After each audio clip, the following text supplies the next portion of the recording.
Saudi আরবের সুন্দরী প্রতিযোগিতা, কনসার্ট চলতেছে। আমার তো মনে হয় রাজ পরিবারের বলি হচ্ছে ফিলিস্তিনিরা। আজকে যদি মুসলমান অন্তত যদি ফিলিস্তিনের পক্ষে কথা বলতো, পাশে দাঁড়ানোর মতো হিম্মত নিত, পাশে দাঁড়ায় কথা বলার শক্তি অর্জন করত,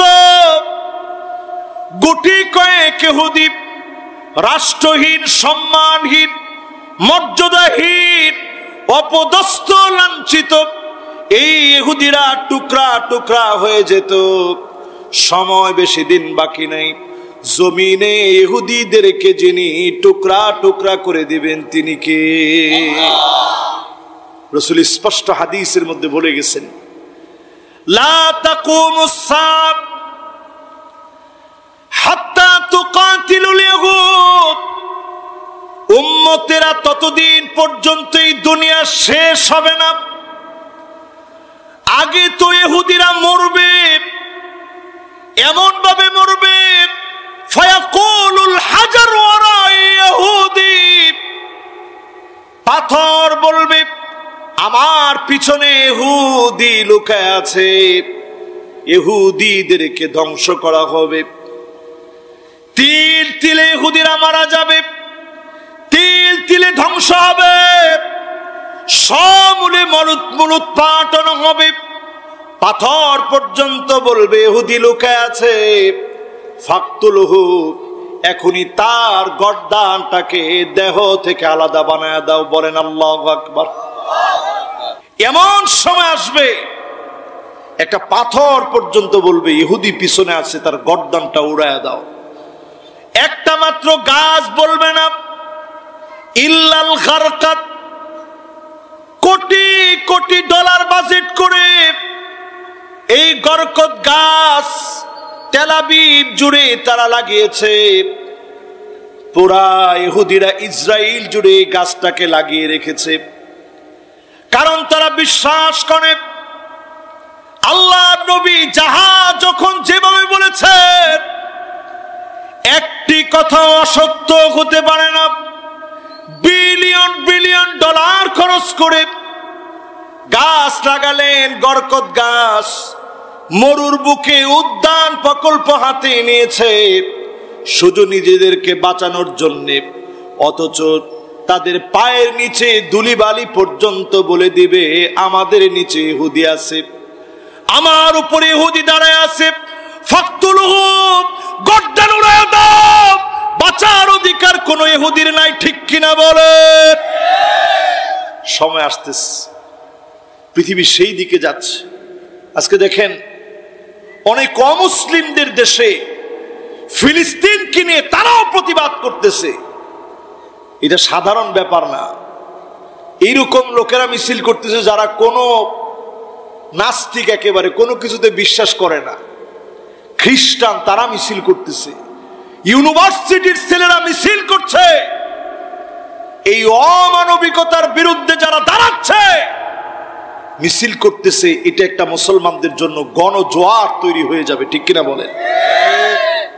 পিআরসি জরিপ করে বলতেছে ইদানিং এই সময়ে একদিকে যেমন ফিলিস্তিনে হামলা হচ্ছে, সিরিয়াতে যেমন 12 বছর মুসলমান মার খেয়েছে, অন্যদিকে হিসাব মিলায় দেখেন পুরাপুরি হিসাব ক্লিয়ার হয়ে যাবে। মুসলমান একদিকে মার খাচ্ছে, অন্যদিকে কালেমা ওয়ালা মুসলমানের সংখ্যা বাড়তেছে। ক্রমশ যখন এই মুসলমান জিহাদের দিকে, ইমারতে ইসলামের দিকে, ওই আফগানিস্তানের তালেবানদের মতো যখন জাগ্রত হবে, সারা দুনিয়াতে মুসলমানদের এমন জয় জয়কর অবস্থা হবে, বাতিল পালাবার সময় খুঁজে পাবে না। ঠিক কিনা বল? আজ সেদিন আমার মালিক মেহমানদারি করাবেন। সেদিনের মেহমানদারি কেমন হবে? নাহনু আউলিয়াউকুম ফিল হায়াতিদ দুনিয়া ওয়া ফিল আখিরাহ ওয়া লাকুম ফিহা মা তাশতাহি أنفسكم ولكم فيها ما تدعون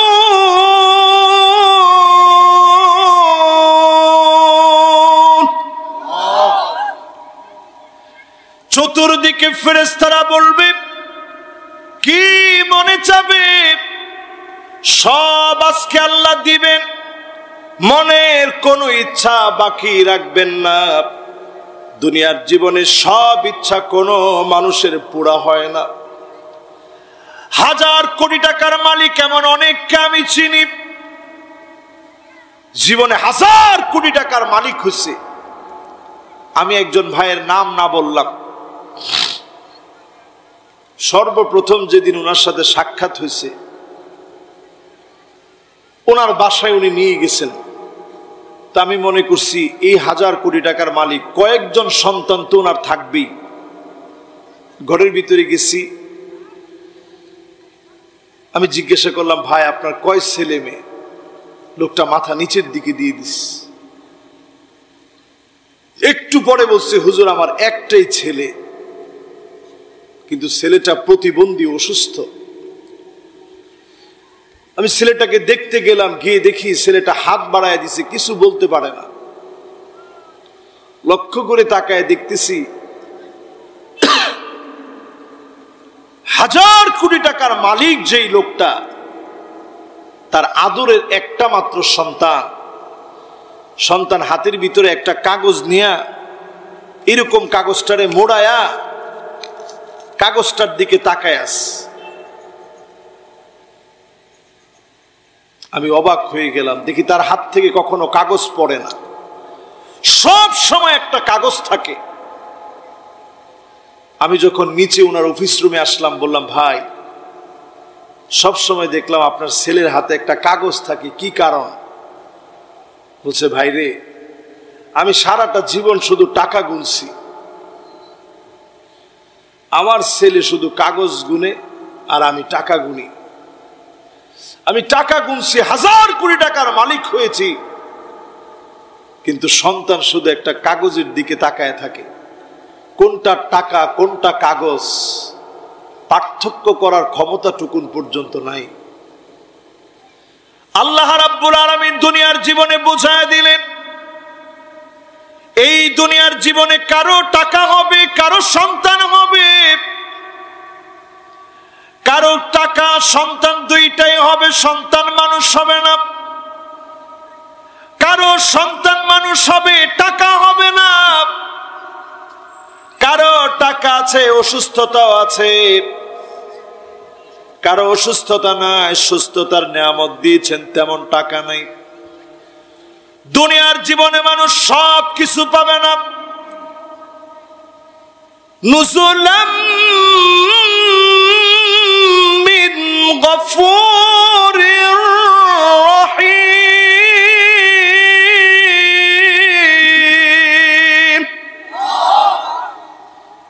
সেদিন আমার আল্লাহ নিজে মেহমানদারি করবেন আল্লাহ ঠিক যেমন বড় তার আসমান যেমন বড় তার তারা তার সূর্য তার গ্রহ তার নক্ষত্র তার গ্যালাক্সি গুলা যেমন বড় জান্নাতীদের মেহমানদারি এর চাইতে কোটি কোটি গুণ বড় হবে জোরে কোন আল্লাহ তাহলে মেহমানদারি করবেন কে জোরে কোন কে সেই মেহমানদারির সুন্দরতম মেহমানদারি সবচেয়ে আকর্ষণীয় পর্ব হলো আমার আল্লাহ রাব্বুল আলামিন সেদিন ডাক দিয়ে বলবেন হাল আনতুম রাদিন আন্নি বাজান আমার মাহফিলে কথা বলা হারাম এই কাজ দ্বিতীয়বার আর করা যাবে না যা লাগবে লিখে লিখে দিয়ে দিবেন আমি জান্নাতের কথা বলতেছি আপনি এখানে কথা বললে আমি কেমনে এই মাহফিলের কনসালটেশন কেমনে থাকবে কোন এটা হারাম আমি কোনো গল্প কাহিনী বলতেছি না মনটারে নরম করে শুনেন এই পিছনে কথা বলে কে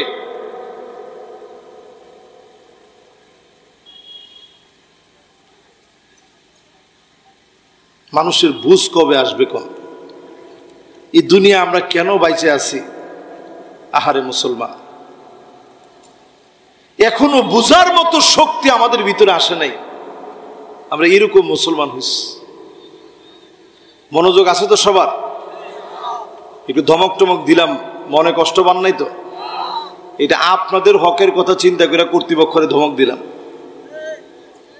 আপনারা এখানে আসছেন কত দূর দারাজ থেকে, মনোযোগ নিয়ে আপনারা শুনতেছেন, আর ওনারা যদি ফসল ফাঁস ভয় পেয়েছেন? ভয় পেয়েছেন নাকি?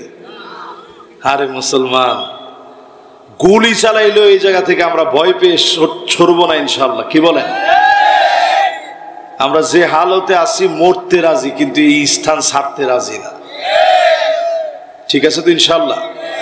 এরকম দুই একটা বেলুন ফুটলে কি হবে কোন? এবার মনোযোগটা পুরাপুরি দিয়ে আল্লাহকে একটা ডাক দিয়ে আমরা আমাদের মাহফিলের আবার মনোযোগটা ফিরে আনি। লিল্লাহে তাকবীর, লিল্লাহে তাকবীর। ঠিক আছে তো? এবার বাস, আর কোনো নড়াচড়া নাই। দুনিয়াটা এবার বাদ দিয়ে পুরা আখিরাতের দিকে একটু মনোযোগ দেন। আজকে যদি আমি মারা যাই, আমার দুইটা বাচ্চা, একটা ছেলে একটা মেয়ে, আমার আব্বা আম্মা হায়াতে আছে, আমার ছোট ভাই আছে, স্ত্রী আছে। আজকে যদি আমি মারা যাই, একটু চিন্তা করেন, আজকে যদি আমার মৃত্যু হয়ে যায়, একটা লোকও আমার তেমন কোনো কাজে আসবে না, শুধু কবর পর্যন্ত কিছু আত্মীয়রা নিয়ে যাবে।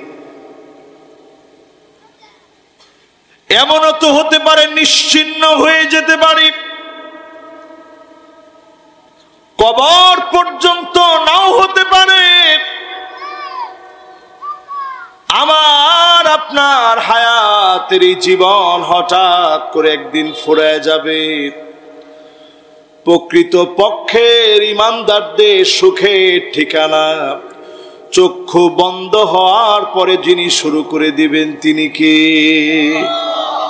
এখন সব মানুষগুলা জেলের মধ্যে আছে, চোখটা বন্ধ হবে, আপনি জেলখানা থেকে মুক্তি পেলেন। জোরে কোন আল্লাহু আকবার।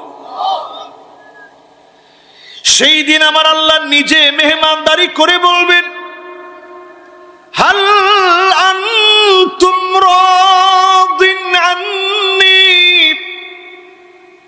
তোমরা কি আমার উপরে খুশি? কে বলবে? জোরে কোন, কে বলবে? আচ্ছা, এত বড় আসমানের যিনি মালিক, সামান্য 10 তলা বিল্ডিং এর একজন মালিক হইলে আপনি গনে?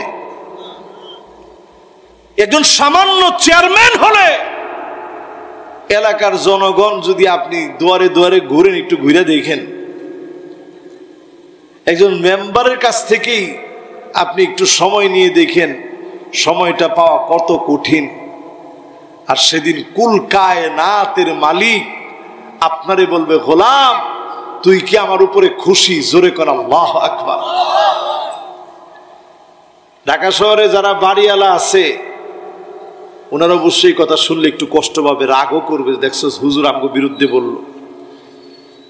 যার একটা বাড়ি আছে, অনেক বাড়িওয়ালা এরকম লুঙ্গি টান দিয়ে হাঁটে,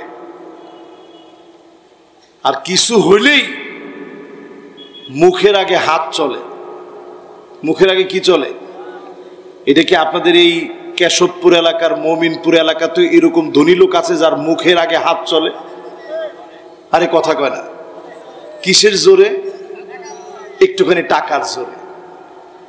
অথচ সেদিন আমার আল্লাহ কুল কায়নাতের মালিক আমাদেরকে ডেকে বলবে, গোলাম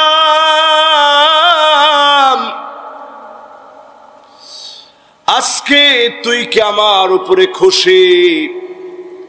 জান্নাতীরা সেদিন বলবে, وقالوا الحمد لله الذي صدقنا وعده وأورثنا الأرض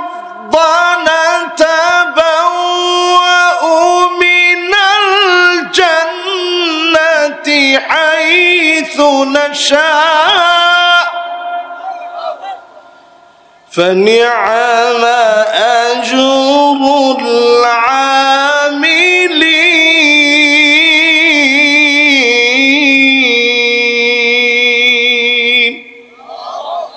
বলবে আল্লাহ সব প্রশংসা আপনার, সব তো দিছেন। জান্নাতীরা সেদিন বলবে قد غفرت ذنوبنا وسترت عيوبنا وأدخلتنا الجنة وأعتقتنا من النار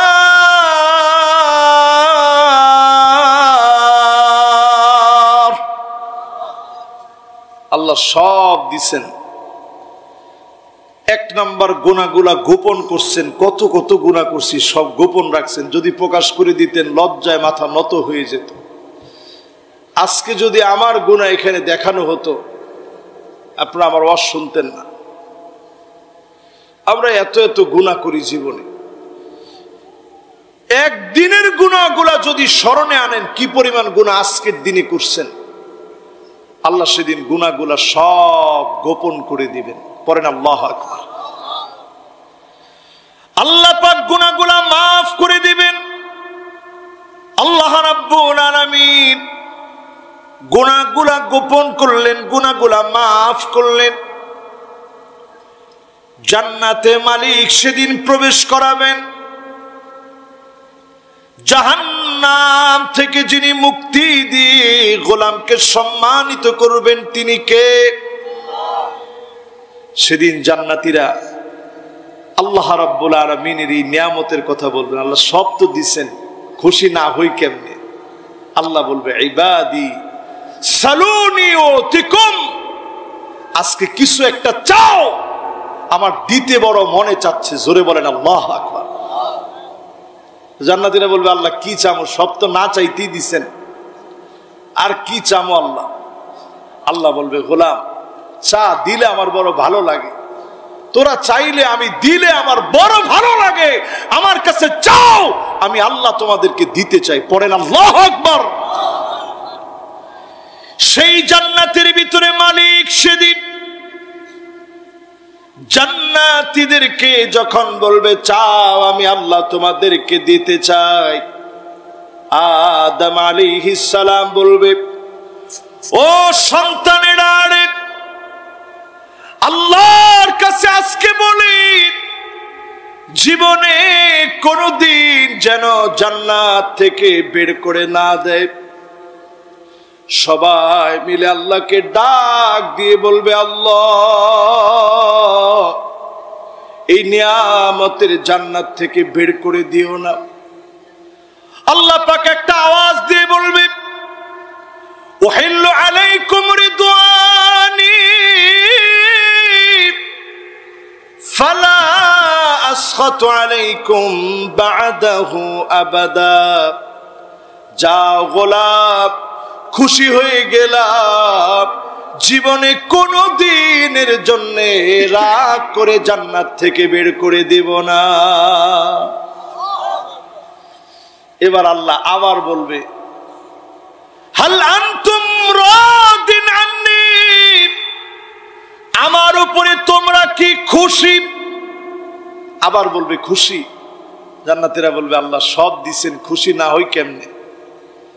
তৎক্ষণাৎ আমার মালিক আমার আল্লাহ বলবে গোলাম আরেকটা কিছু চাও, আমি আল্লাহ তোমাদেরকে দিতে চাই। জোরে কোন আল্লাহু আকবার। জান্নাতীরা কি চাবে? বলবে আল্লাহ সব তো দিছেন।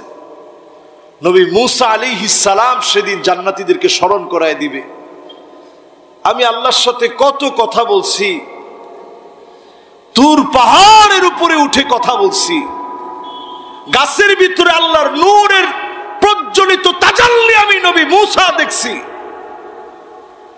বারবার আল্লাহর কাছে দরখাস্ত করছি আল্লাহ এক নজর আপনার একটু দেখতে চাই, আল্লাহরে দেখতে পারি নাই। জান্নাতীরা আসেন, আজকে সবাই মিলে আল্লাহরে বলি একটা নজর আমার আল্লাহরে আমরা দেখতে চাই। জোরে কোন আল্লাহু আকবার। সবাই মিলে মালিককে বলবে মালিক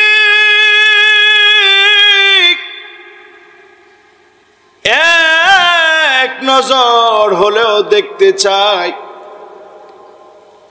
আল্লাহ রাব্বুল আলামিন সেদিন বলবে, পর্দাগুলা সরায় দিয়ে ফায়ানজুরু ইলা ওয়াজহিহিম, এক নজরে গোলামদের দিকে তাকায় থাকবে, বান্দাদের দিকে মালিক তাকায় থাকবে।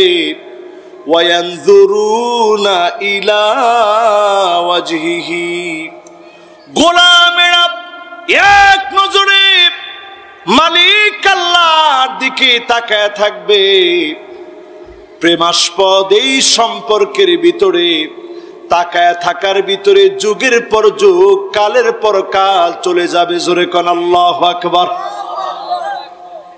শুধু আল্লাহ দেখতে থাকবে, দেখতে দেখতে দেখতে দেখতে আল্লাহ রাব্বুল আলামিন একটু পরে বলবে, ওয়ালাদাইনা মাজিদ।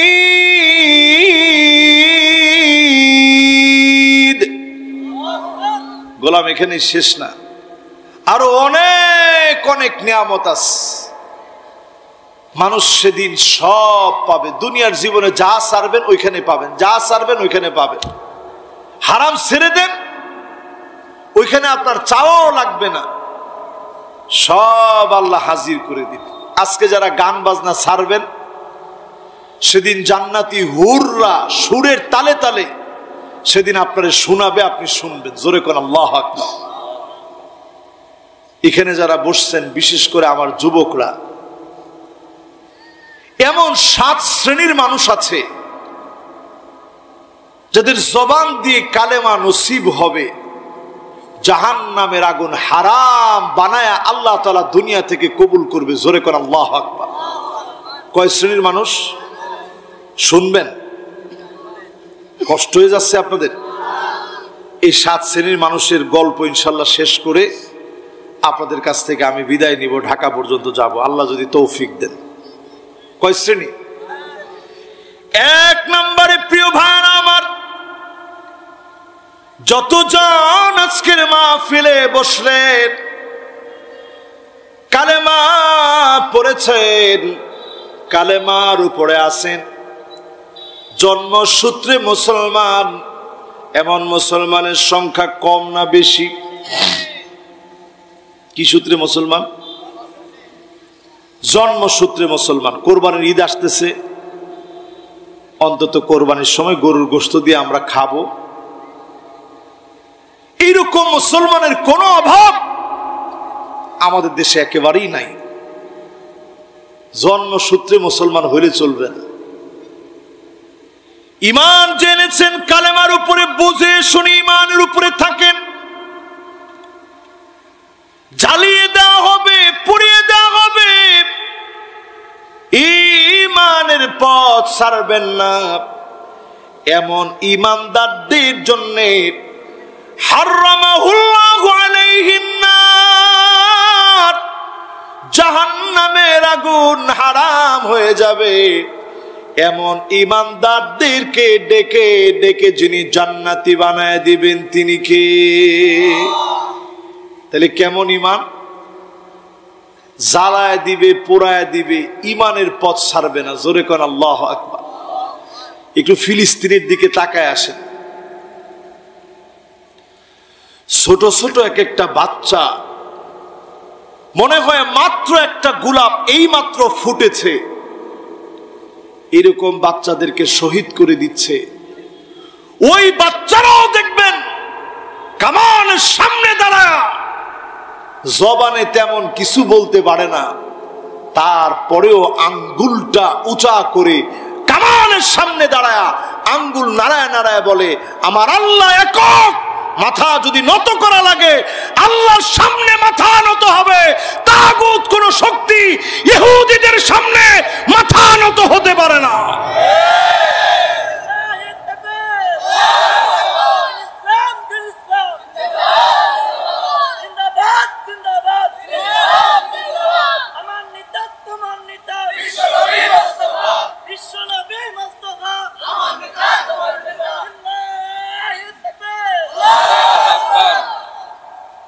এই যে আজকের মাহফিলে আপনারা বসছেন, ইমানের যে পরীক্ষা ফিলিস্তিনে চলতেছে,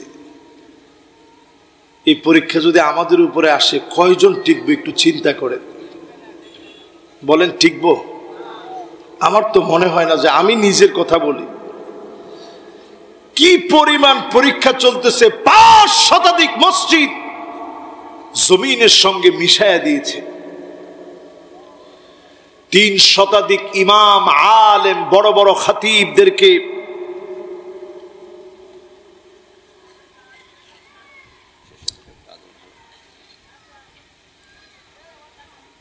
এরকম 3 শতাধিক বড় বড় আলেম ইমাম খতিবদেরকে শহীদ করে দেওয়া হয়েছে ফিলিস্তিনের মাটির ভিতরে। এটা আজকে নতুন না। সালাউদ্দিন আইয়ুবী ক্রুসেডারদের হাত থেকে যখন এই ফিলিস্তিনকে হেফাজত করেছিলেন,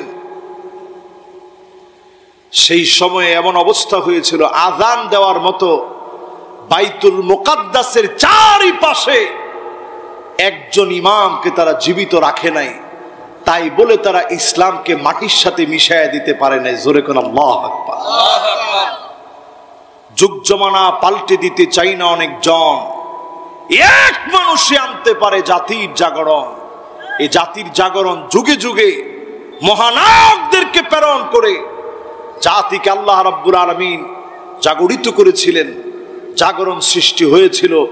আসবে সেদিন আবার জাগরণ মুসলমানদের মধ্যে আসবে, ঠিক কিনা বলেন? এই মাহফিলে যারা বসলেন, 37,000 মুসলমান শহীদ হয়ে গেছে, অথচ আরব দেশগুলার দিকে তাকায় দেখে রং তামাশা নিয়ে অনেক দেশ ব্যস্ত আছে। সৌদি আরবের সুন্দরী প্রতিযোগিতা, কনসার্ট চলতেছে। আমার তো মনে হয় রাজ পরিবারের বলি হচ্ছে ফিলিস্তিনিরা। আজকে যদি মুসলমান অন্তত যদি ফিলিস্তিনের পক্ষে কথা বলতো, পাশে দাঁড়ানোর মতো হিম্মত নিত, পাশে দাঁড়ায় কথা বলার শক্তি অর্জন করত, গুটি কয়েক ইহুদি রাষ্ট্রহীন, সম্মানহীন, মর্যাদাহীন, অপদস্থ, লাঞ্ছিত এই ইহুদিরা টুকরা টুকরা হয়ে যেত। সময় বেশি দিন বাকি নেই, জমিনে ইহুদিদেরকে যিনি টুকরা টুকরা করে দিবেন তিনি কে? রাসূল স্পষ্ট হাদিসের মধ্যে বলে গেছেন, লা তাকুমুস সাআত হাত্তা তুকাতিলুল ইহুদ। উম্মতেরা ততদিন পর্যন্ত এই দুনিয়া শেষ হবে না, আগে তো ইহুদিরা মরবে, এমন ভাবে মরবে, ফায়াকুলুল হাজার ওয়ারা ইহুদি, পাথর বলবে আমার পিছনে ইহুদি লুকায় আছে, ইহুদিদেরকে ধ্বংস করা হবে। তিল তিলে ইহুদিরা মারা যাবে, তিল তিলে ধ্বংস হবে, সমূলে মূলোৎপাটন হবে। পাথর পর্যন্ত বলবে ইহুদি লুকায় আছে, ফাকতুলহু, এখনই তার গর্দানটাকে দেহ থেকে আলাদা বানায় দাও। বলেন আল্লাহু আকবার।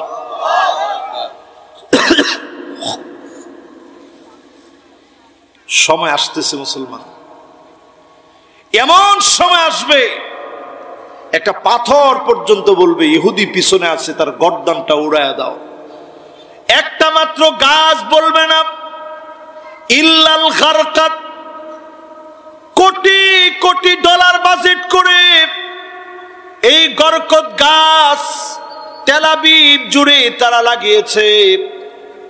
পুরা ইহুদিরা ইসরায়েল জুড়ে এই গাছটাকে লাগিয়ে রেখেছে, কারণ তারা বিশ্বাস করে আল্লাহ নবী যাহা যখন যেভাবে বলেছেন একটি কথা অসত্য হতে পারে না। বিলিয়ন বিলিয়ন ডলার খরচ করে গাছ লাগালেন, বরকত গাছ, মরুর বুকে উদ্যান প্রকল্প হাতে নিয়েছে শুধু নিজেদেরকে বাঁচানোর জন্য, অথচ তাদের পায়ের নিচে ধুলিবালি পর্যন্ত বলে দিবে আমাদের নিচে ইহুদি আছে, আমার উপরে ইহুদি দাঁড়ায় আছে, ফাকতুলহু, গর্দান উড়ায় দাও, বাঁচার অধিকার কোন ইহুদির নাই। ঠিক কিনা বলে? সময় আসতেছে, পৃথিবী সেই দিকে যাচ্ছে। আজকে দেখেন অনেক অমুসলিমদের দেশে ফিলিস্তিনকে নিয়ে তারাও প্রতিবাদ করতেছে। এটা সাধারণ ব্যাপার না।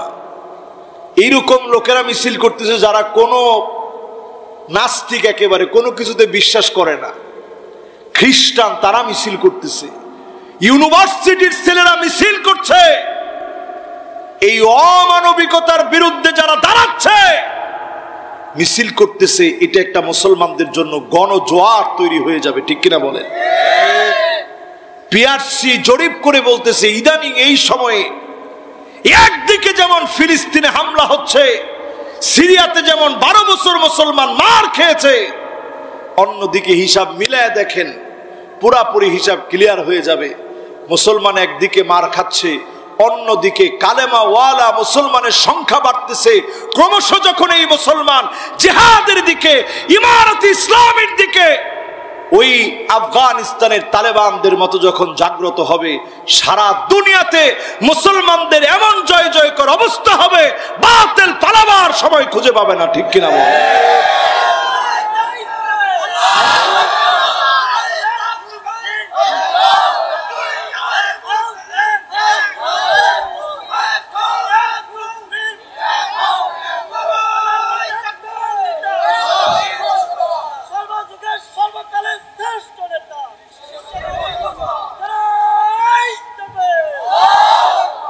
মাশাআল্লাহ, সে একটা সুন্দর স্লোগান দিচ্ছে। ও পাশে কি বাউল গানও হইতেছে নাকি? ও ঠিক আছে, না ঠিক আছে, অসুবিধা নেই, এটা হইতেই পারে। আমাদের দেশটা একটা স্বাধীন দেশ। আমরা কোনো অমুসলিম ভাইদের কোনো কার্যক্রমের মধ্যে কখনো আমরা বাধার সৃষ্টি করি না। আরো আসতে ঠিক কোন আপনারা টেনে টেনে ওয়াজ করতেছেন, তারাও তাদের ভাষায় ওয়াজ করতেছে, আমরাও তাদেরটা শুনতেছি, তারাও আমাদেরটা শুনতেছে। কিন্তু দুঃখ লাগে কোন জায়গায় জানেন? অনেক মুসলমানের ছেলে এখানে না এসে ওইখানে গেছে। না না, আরো আসতে বলেন না। তুমিও যদি নিজের মুসলমান মনে করো, তুমি কয় নাম্বারের মুসলমান একটু হিসাব করেন। হাত্তা ইয়াবুদাল্লাতু ওয়াল উজ্জা, আবার মূর্তির সামনে মাথা নত হবে। যেই মূর্তি আল্লাহর হাবিব কাবাল মুকাররমা থেকে টেনে হেসড়ে বের করলেন, টুকরা টুকরা করে দেওয়া হলো, সেই মূর্তির সামনে মাথা নত হবে। এখন আপনি গিয়ে দেখবেন পূজা পার্বণের ভিতরে, বিভিন্ন যজ্ঞের ভিতরে 100% মানুষ যদি থাকে, 60% হতভাগা কপাল পোড়া মুসলমান সেখানে আছে। ঠিক আর বললেন না আজকে থেকে? আসলে কি ঠিক? আসলে কি 60% মুসলমান যায় নাকি? চিন্তা করেন, আল্লাহর আযাব আসতে তো আর বাকি নেই, পুরা আযাব চলে আসতেছে আমার কাছে মনে হয়। একটু মিলায় দেখেন, পুরা আযাব চলে আসতেছে মুসলমান। আল্লাহর কাছে পানা চান। একদিকে যখন আমার মুসলমান মার খাচ্ছে, সৌদি আরবের দিকে তাকায় দেখেন, অলরেডি মোহাম্মদ বিন সালমান তার নতুন করে ভাস্কর্য স্থাপন করবে বিভিন্ন পয়েন্টে, সৌদি আরবের মতো দেশে। আপনি চিন্তা করেন, এই ভাস্কর্যের পূজা কোনোদিন মুসলমানদের মধ্যে ছিল? জোরে বলেন ছিল? নতুন করে এখন শুরু হবে। এগুলো সব আযাব গজব আসার কারণ, আযাব গজব আসার কারণ। সৌদি আরবে এখন এমন অবস্থা, ফিলিস্তিন মার খাচ্ছে, সুন্দরী প্রতিযোগিতার নামে বিকিনি পরে, শর্ট শর্ট পোশাক, এগুলার নাম নিতেও লজ্জা লাগে। এই সমস্ত পোশাক পরে সৌদি আরবের মতো এটা রক্ষণশীল দেশে, আমার প্যারা হাবিবের কলিজার দেশে আজকে তাদের এজেন্ডা, ইহুদিদের এজেন্ডা বাস্তবায়ন হচ্ছে, ঠিক কিনা বলেন? তারা আছে কোন জায়গা দিয়ে? উড়ন্ত ট্যাক্সি। আরে তুমি উড়ন্ত ট্যাক্সি দিয়ে কি করো? আল্লাহর নবী যেই জায়গায় তাওয়াফ করলেন এই জায়গার দাম কত বেশি, সুবহানাল্লাহ। মিশরের একজন ইঞ্জিনিয়ার, তার নাম ছিল মোহান্দেস জামিল। ওই ইঞ্জিনিয়ার চিন্তা করলেন এই যে মানুষ তাওয়াফ করার সময় প্রচন্ড গরমে 42-43 ডিগ্রি সেলসিয়াস তাপমাত্রায় খুব কষ্ট হয়, এরকম কিছু যদি আবিষ্কার করা যেত যে পাথরটা গরম লাগার পরেও ঠান্ডা থাকবে। তিনি ঘুরতে ঘুরতে ঘুরতে ঘুরতে পুরা একটা পাহাড় পেয়ে ফেললেন, যে পাহাড়টা মোটামুটি একেবারে গরম তাপের ভিতরেও ঠান্ডা থাকে।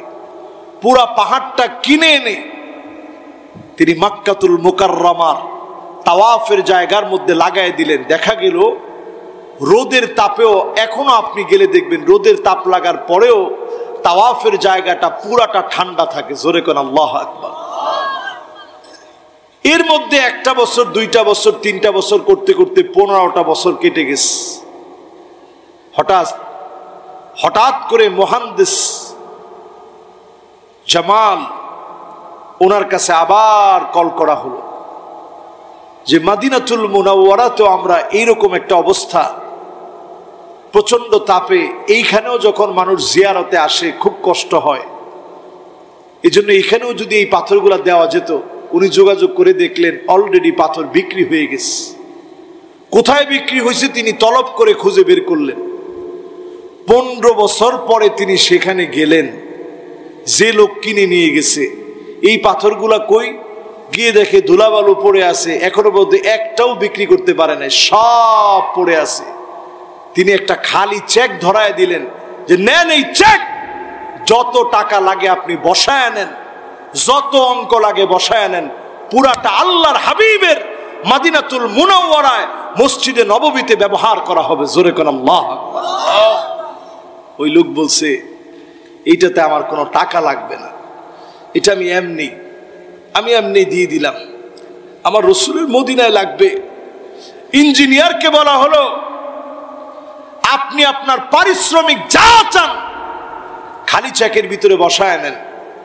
তিনি বলছে মক্কা মদিনার কাজ করে আমি কোনো পারিশ্রমিক চাই না, যদি আল্লাহ আমাকে ধরে মক্কা মদিনার কাজ করে পারিশ্রমিক কেন নিলি, আল্লাহর সামনে মুখ দেখাতে পারবো না, কোনো পারিশ্রমিক লাগবে না, বিনা পারিশ্রমিকে আমি মক্কা মদিনার কাজ করে দিলাম শুধু জান্নাতের আশায়। জোরে কোন আল্লাহু আকবার। আজকে সেই ভূমি কি অবস্থা হয়েছে চিন্তা করুন। ইমানের উপরে আসেন মুসলমান, বাংলাদেশে বসে যদি ইমানের উপরে থাকেন, জুলুম নির্যাতন নিপীড়ন আসবে, ভেঙে পড়া যাবে না, বাতিলের কাছে মাথা নত করা যাবে না। এমন ইমানের অধিকারীদেরকে ডেকে ডেকে যিনি জান্নাত দিয়ে ধন্য করবেন তিনি কে? 1 নাম্বার শেষ, এবার 2 নাম্বারটা শোনেন। রাত বেশি হয় নাই আবার কমও না, আপনারা আছেন না গেছেন? জোরে বলেন তো লিল্লাহে তাকবীর, মাশাআল্লাহ। 2 নম্বরে যতজন আমার সামনে বসছেন, 2 নাম্বার আমল, 5 ওয়াক্ত নামাজ পড়বেন, আজকে থেকে শুরু করবেন। আল্লাহ নবী লাশকে সামনে রেখে নবীজি মনে করায় দিতেন সাল্লু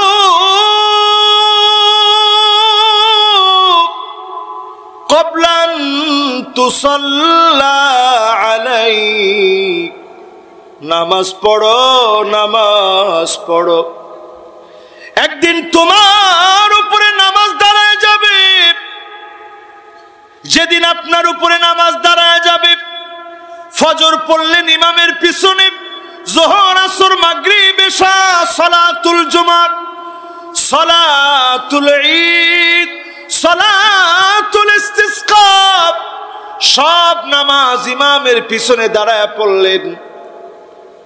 আরেকদিন ইমামের সামনে আপনাকে শোয়া দিবে, সেদিন আপনি চাইলেও আর উঠতে পারবেন না। হাত্তা ইয়াসমা'a সিমা'আনি আলাইহি, শুয়ে শুয়ে আপনি আওয়াজ শুনবেন, আমার ছেলে এইমাত্র চলে যাচ্ছে, আমার মেয়েটা এইমাত্র চলে যাচ্ছে। সব শুনবেন, কিন্তু কাউকে আপনি এক মুহূর্তের জন্য আটকাতে পারবেন না, এক মুহূর্তের জন্য থামাতে পারবেন না, এক মুহূর্ত দেরি করা হবে না। সেই মৃত্যু আসার আগে নামাজকে সঙ্গী বানায় নেন, নামাজ আপনার জন্য দাঁড়ায় যাবে। নূরুন ওয়া বুরহানুন ওয়া নাজাহ।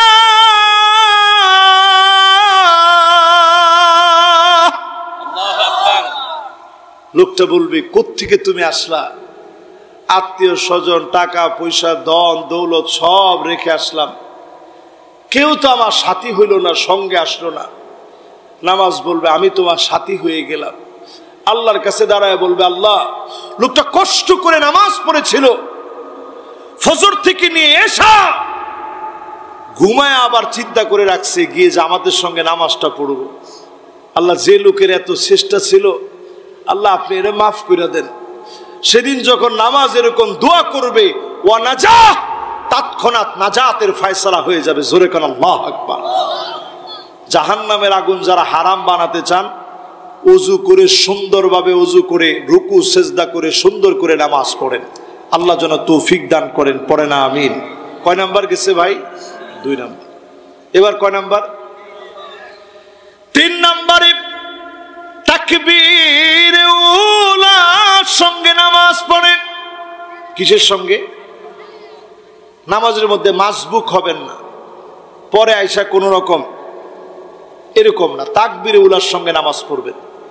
ইমাম সাহেব আল্লাহু আকবার বলে যখন দাঁড়াইছেন, তখন তাকে এসে ইমাম সাহেবের সাথে ইক্তেদা করেন। রুকুতে যাওয়ার আগ পর্যন্ত, রুকু থেকে উঠার আগ পর্যন্ত যদি ইক্তেদা করতে পারেন, 40টা দিন মাত্র। জেলখানায় গেলে 2 বছর চলে গেছে, 3 বছর চলে গেছে। জীবনে কত চাকরির পিছনে 10 বছর, 20 বছর, 30 বছর কাটায় দিলেন। জান্নাত লাভের আশায় 40টা দিন এলাকার মসজিদগুলোতে মসজিদ নির্মাণের অংশ বিশেষ এই প্ল্যান এবং প্রোগ্রাম রাখা দরকার। মসজিদ সবচেয়ে মানবতার প্রাণ কেন্দ্র, মানুষকে মানবিক বানাবে, যুবকদের জন্য আগ্রহের কেন্দ্রবিন্দু তৈরি করবে মসজিদ। যদি এখানে যদি এইরকম নিয়ম করা যেত, 40 দিন একাধারে যদি কেউ 5 ওয়াক্ত নামাজ বা জামাত পড়ে, একটা সাইকেল কিনে দেওয়া হবে, উপহার দেওয়া হবে। এরকম সুন্দর একটা কার্যক্রম যদি আপনি নিজের দায়িত্বে যদি অংশগ্রহণ করেন, কিছু কেউ দিল না, তারপরেও আপনি আল্লাহর জান্নাতের জন্য চাইলেন, জাহান্নামের আগুন হারাম বানায় যিনি জান্নাতি বানায় দিবেন, তিনি কে? আল্লাহ। 3 নাম্বার শেষ। এবার আসেন 4 নাম্বারে। 4 নাম্বারে আল্লাহর হাবিব ইরশাদ করেন, 4 নাম্বারে নবীজি সাল্লাল্লাহু আলাইহি ওয়াসাল্লাম ইরশাদ করেন। আজকে প্রচুর ডিস্টার্ব দিবেন আপনি। আমি কথা বলার সময় কথা বলাটা খুবই খুবই খুবই আমার কাছে ডিস্টার্ব ফিল হয়, কিন্তু আজকে মোবারক মাহফিল। উনি বয়সও তো আমার মুরব্বী মানুষ, আমি কতবার না করছি দেখেন। এত যায় ঝামেলা যদি মাহফিলের মধ্যে বসে আপনারা করেন, মাহফিল করা যায়, এটা কি সহজ বিষয় মনে করছেন? আমি উঠার পর থেকে যে একটা বড় একটা হাদিস বলতেছি, একটা লাইন ভুল হইলে এখানে কতগুলা ক্যামেরা আছে দেখছেন, কেমনে বুঝাম আপনি করে কোন? ইয়া রাব্বি লাকাল হামদ আশকুরুকা ইয়া রাব।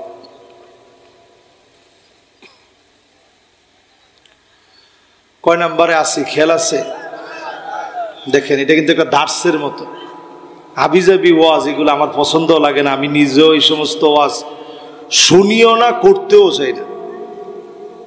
এই যে মাশাআল্লাহ মানুষ কত মনোযোগ নিয়ে শুনছে, এক নাম্বারটা কি বলতে পারবেন? এক নাম্বারটা কি? ঈমান, মাশাআল্লাহ। 2 নাম্বার নামাজ, 3 নাম্বার তাকবীরুল, মাশাআল্লাহ। এবার কয় নাম্বার? 4 নাম্বার। 4 নাম্বারে যতজন এই মাহফিলে বসছি আল্লাহর গোলাম যারা হয়েছি, আজ থেকে নিয়ত করব প্রতিদিন মালিকের জন্য একটা সময় নিয়ে একটু মোরাকাবা করব। জোরে বলেন কি? আমাদের দেশে মোরাকাবা এটা পীর সাহেবদের কাজ বানায় দিস, যে এটা হচ্ছে পীর সাহেবদের কাজ। যে যা করেন এই মোরাকাবা মানে হচ্ছে আত্মসমালোচনা করা। এটাকে আরবিতে ইহতিসাবও বলে। নিজে নিজে বসে একটু মোরাকাবার হালত, এরকম চুপচাপ বসে চোখটা বন্ধ করে কল্পনা করবে আজকে কতগুলা গুনাহ করছে।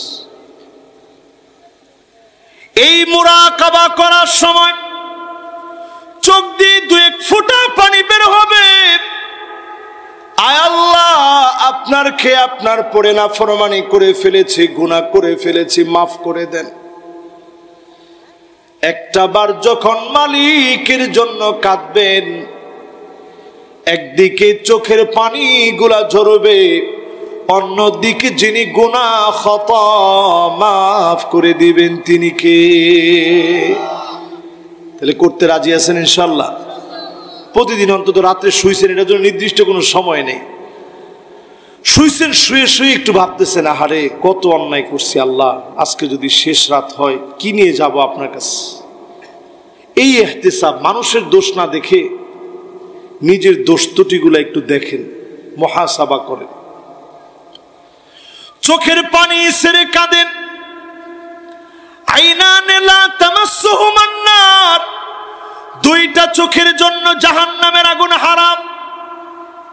একটা চোখ, ওই চোখ যেই চোখ আল্লাহর জন্য কাঁদবে, এই যে মুহাসাবা করে কাঁদবে, গুনার কথা মনে করে কাঁদবে, ওই চোখ আল্লাহর কাছে দামি হবে। যেই চোখ জনগণকে পাহারা দিবে আল্লাহর জন্য, আমার পুলিশ, আমার র্যাব, আমার নৌবাহিনী, সেনাবাহিনী, বিমান বাহিনী, আমার বিডিআর, দেশ রক্ষায় যারা কাজ করবে, জনগণের পক্ষের শক্তি হয়ে কাজ করেন। আপনি যদি হালাল খেয়ে জনগণের পক্ষে কাজ করেন, নিরাপত্তা নিশ্চিত করেন, এই 2টা চোখের জন্য জাহান্নামের আগুন যিনি হারাম বানায় দিবেন তিনি কে? প্রিয় ভাইয়েরা, গেছে 4 নাম্বার। কয় নাম্বার? এবার কয় নাম্বার? 5 নাম্বারে মানিক বাররাত কাদামাহু ফি সাবিলিল্লাহ, আল্লাহর দ্বীন বিজয়ের জন্য পায়ের ভিতরে ধুলা লাগিয়েছেন। প্রতিদিন 5 মিনিট দ্বীন বিজয়ের জন্য পায়ের ভিতরে ধুলা লাগিয়ে কষ্ট করে মানুষকে দাওয়াত দিয়েছেন। এই মাহফিল যারা বাস্তবায়ন করলেন, এই মাহফিলের ইন্তেজামিয়া কমিটি, প্রত্যেকটা লোক যারা কষ্ট করলেন, আল্লাহর কাছে আপনারা বড় দামি। পায়ের ভিতরে দোলা বালু লেগেছে, দিন কায়েমের জন্য যারা কাজ করেন পায়ের ভিতরে ধুলা বালু লাগে। সাআতাও ওয়া সাআত, দুনিয়াকে সময় দিলেন, আখিরাতকে একটু সময় দেন। আখিরাতের জন্য যারা সময় দিয়ে পায়ের ভিতরে ধুলা বালি লাগাবেন, কসম আল্লাহর, হারামাহুল্লাহু আলাইহিন নার,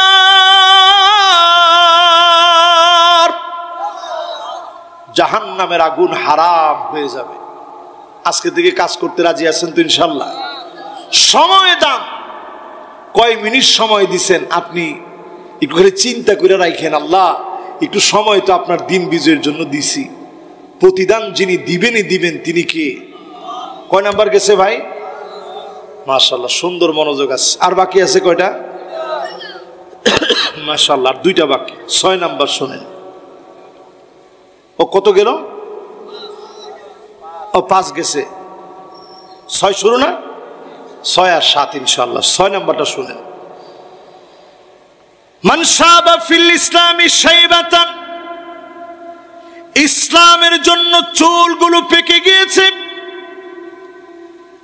দাড়িগুলো পেকে গিয়েছে, ইসলামের জন্য আপনি বৃদ্ধ হয়ে গেছেন, জুলুমের পর জুলুম আপনাকে করা হয়েছে। হার্টের রোগী ছিলেন, হার্টের পেশেন্ট ছিলেন, এরপরও আপনাকে জুলুম করা হয়েছে। রোগাগ্রস্ত অবস্থায় জালেমের কাছে মাথা নত করেন নাই।